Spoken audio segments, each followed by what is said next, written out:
Oi, pessoal. Aproveitar esse momentinho aí de confinamento e para a gente falar um pouquinho de história das civilizações antigas, interagir, aprender mais um pouquinho, até porque isso nos interessa, né, para conhecer um pouquinho da nossa origem, do que somos, do que fomos, né? Ele é muito interessante.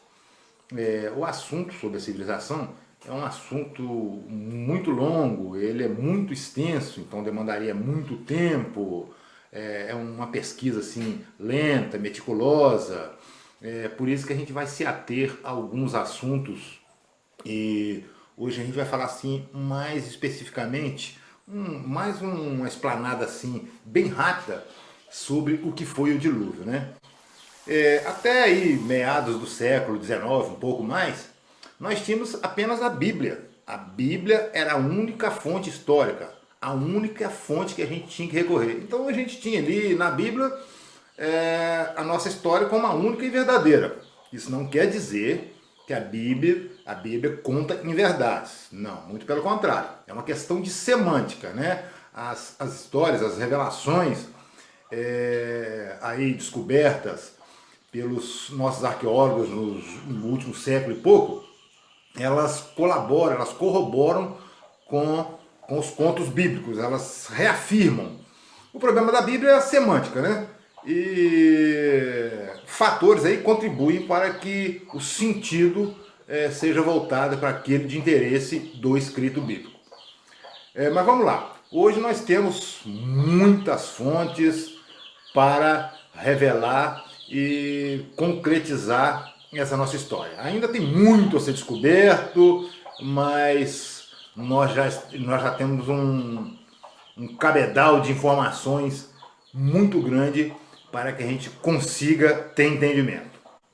Por exemplo, nós temos aí na Bíblia que o dilúvio foram águas do céu, ou sem muita chuva torrencial, durante 7 dias mandados por Deus, o único Deus bíblico, né? Esse Deus que viu a terra corrompida, a promiscuidade sexual, enfim, o homem, a humanidade estava acometida por abominações, era abominação atrás de abominação, e Deus enxergou em Noé o único ser justo.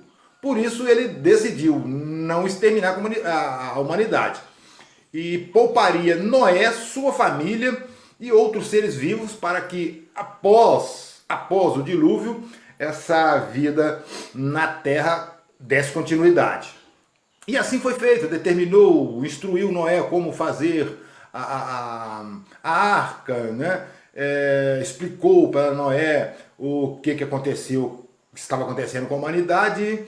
Enfim, cumprido a determinação divina, Noé fez a arca, as chuvas começaram, durante 7 dias a terra foi inundada e a nossa arca foi parar no Monte Ararat.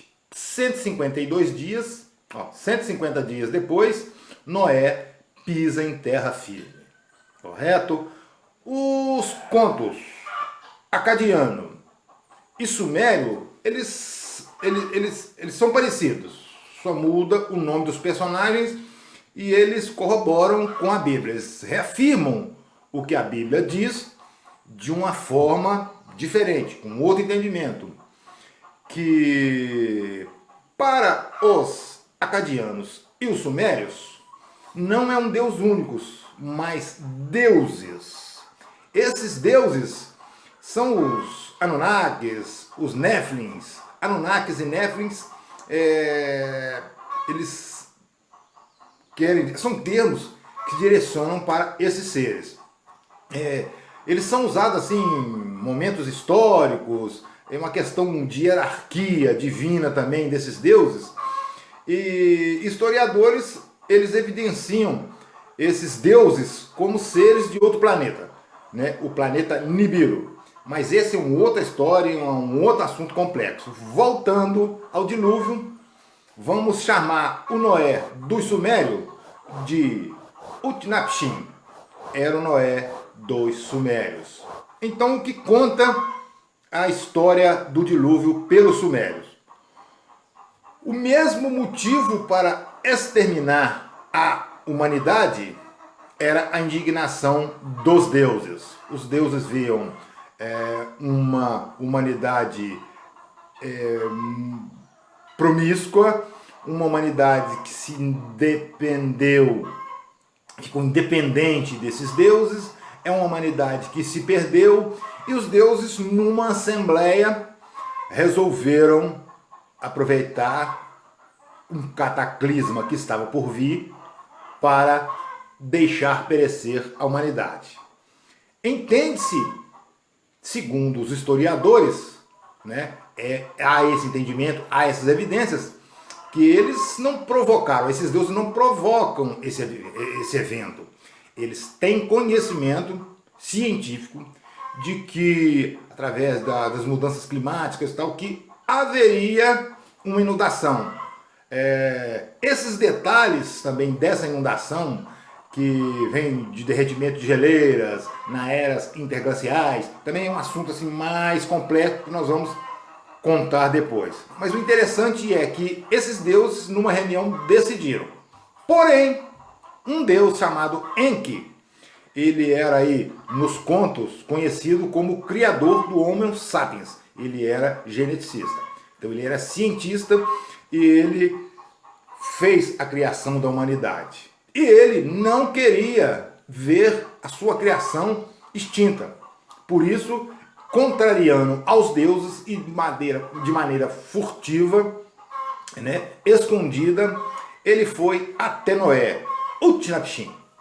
E lá ele expôs parte da situação para Noé, avisando a Noé do grande cataclisma. E determinou a Noé, instruindo-o para fazer uma arca, colocar muitos seres vivos, animais, plantas, assim como no conto bíblico, e que esperasse as águas baixarem para então pisar em terra firme. Como no conto bíblico, as águas inundaram a terra durante 7 dias, e no 7º dia a arca pousou, assentou-se no monte Ararat.